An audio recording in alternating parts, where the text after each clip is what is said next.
Pinagkaiba ng taong laging nag-i-invest sa sarili at sa hindi. Tara, pag-usapan natin yan. Future natin sobrang taas. Let's say, eto tayo, nag-invest na tayo sa sarili natin, nag-take na tayo ng leadership training, umaattend tayo palagi sa personal development, pinapractice natin yung good behavior, attitude, and discipline, at ina-apply natin yung mga natututunan natin, gaya ng mga sa Lean Six Sigma, ina-apply natin sa totoong buhay. So this is the time na magtatanim na tayo ng sarili nating pangarap o ng buto. Okay? Dahil alam na natin na fully equipped tayo, alam na natin kung paano yan didiligan, alam na natin kung ano yung mga fertilizer na ilalagay dyan. So darating ang panahon na tutubo ang ugat, at itong ugat na to, ito yung mga system, ito yung mga legalities, ito yung mga manpower, at ito naman yung mga equipments, mga tools, mga machineries, and everything. So dahil malaki na ang ugat sa ilalim, malaki na ang pundasyon sa ilalim, tutubo na ngayon ang iyong halaman. Magkakaroon na yan ng dahon. Ito challenge. Hindi palaging ganyan kadali ang pagtatanim ng pangarap. Laging may bagyo na susubok sa pangarap mo. Etong mga bagyo na to, may dala tong malalakas na hangin, malalakas na ulan, na anytime, pwedeng sumira at tumapos ng pangarap mo. Pero dahil fully equipped ka at nag-invest ka sa sarili mo na ang inaalagaan mong halaman o ang negosyo mo, poprotektahan mo pa yan. Bago pa naman dumating yung bagyo na yan. Lalagyan mo ng harang, tatayan mo ng mga tukod dyan para hindi bumagsak yung halaman mo. So, hindi ka maapektuhan basta-basta ng bagyo. So, matutuwa ka pa na, yes, blessing, may ulan. Yun, no? So, yan. Akala mo dyan matatapos yan, hindi pa yan tapos. Darating ang panahon, may mga darating na mga distractions, gaya ng social media, ng mga, pagpalagay natin kalabaw na malaki, na kulay black. Diba? So, ang plano niya, sirain niyang pangarap mo, kainin niyang pangarap mo. So, ikaw, bilang isang fully equipped na tao na nag-invest na sa sarili, may isip mo, ay, hindi kalaban to. Kakampi ko to. Tong kalabaw na to, pwede ko tong alagaan at gamitin kong tool sa pangarap ko. So, magiging doble. Pero kung hindi ka nakapag-invest sa sarili mo, baka ang gawin mo, makipagpatayan ka dyan sa kalabaw na yan. At may taong may may-ari dyan. At doon ka na mapapaaway at doon na masisira ang pangarap mo.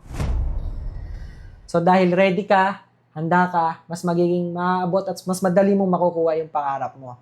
Okay? So, hindi pa dyan natatapos yung aking kwento tungkol dyan sa pangarap at pinagkaiba ng nag-invest sa sarili at sa hindi. So, may part 2 pa yan. Ito na yung part 2. Excited na ba? Yun, no? Alam mo, tapos na, no? Meron pa. Hindi dyan natatapos ang pangarap. Sabi ko nga sa inyo, doon sa una kong video, balikan nyo na lang, may mga bundok pa yan. So, ito na yon. So, okay. So, darating ang panahon na yung tinanim natin, magiging puno na yan na sobrang laki. Yes naman. Ganyan kalaki yung pangarap natin. At syempre, ito tayo, no? At masayang-masaya tayo dahil yung puno natin namumunga na. Yun, no? At kung ikaw ay bagitong negosyante o wala kang alam sa ginagawa mo, may mga nakakuha kasi ng ganyan, bigla na lang tumubo, nakaka-jackpot sa negosyo, kumbaga nga. So, ang ginagawa ng maraming negosyante, kaysa kunin lang yung bunga, hindi sila kontento, pinuputol nila yung puno. Kinukuha nila yung dahon, kinukuha nila yung mga sanga. Yung mga kahoy, kinukuha lahat. Binebenta lahat. Kaya doon natatapos ang negosyo. Okay? Doon natatapos ang pangarap. Na sana, kung pinalaki pa yon, mas lalaki pa sana. At mas mamumunga pa ng mas marami. Okay? Pero dahil may awareness ka, dahil napanood mo to, masasave ka na. Ayos? Yun, no? Ngayon, hindi pa dyan natatapos yan. Siyempre, dahil alam mo nang hindi pwedeng putulin, pwedeng gumamit ka ng hagdan, o di kaya gumamit ka ng panungkit para makuha yung bunga. So ngayon, meron na namang challenge na darating. May mga taong maiinggit sa'yo. Tektahan na. May mga taong maiinis sa naabot mo.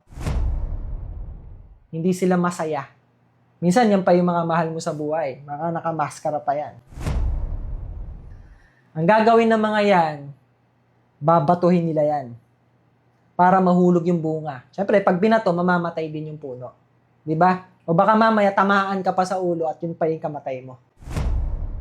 Malinaw? So ikaw, dahil may awareness ka, ang gagawin mo, maglalagay ka ngayon ng bakod. Maglalagay ka ngayon ng tinatawag na legalities para protektahan yung pangarap mo sa mga masasamang tao na gustong tumapos sa pangarap mo. Ngayon, etong mga tao na to, hindi to sumusuko basta-basta. Malaki inggit sa'yo nito eh. Ang gagawin nyo to, magmamaskara pa lalo yan. Tapos, may dala ng hagdan yan, may tool na yan, nanakawin yung pangarap mo sa isang iglap. Kaya ang gagawin mo, mag-hire ka ng security guard. Yan. Etong security guard, ito yung attorney, ito yung HR na pro-protekta doon sa business mo. Okay? Etong mga tao na to, mapanglamang to, mapanggrabe to, sabi ko sa inyo. Kaya kailangan nyo ng mahuhusay na security guard. Okay? So, hindi pa dyan natatapos yan, kabayan. Meron pang mas masayang part dito. Ito yung part na masaya ka na, nagpapapasok ka na ngayon ng mga tao sa buhay mo. Mga tao na nangangarap din na sana minsan makamit din yung nakuha mong puno.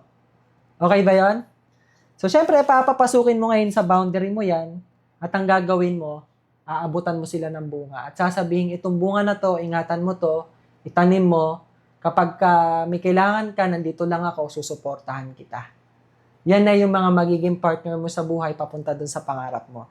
Galing din ako dito.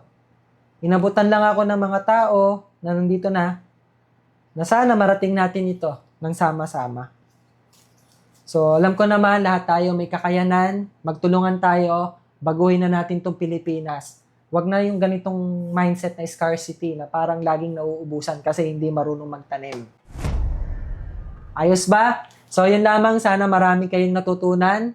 At kung may natutunan ka, i-share mo naman yan. Baka meron dyan tayong mga kabayan na gustong matutunan tong frameworks na to.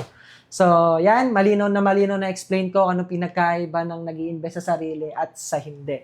So, yun lamang. Lagi nyo tatandaan kung di yan pang international level. Huwag na natin yan pag-usapan. So, in my next video, bye-bye. Follow na! Future natin sobrang taas.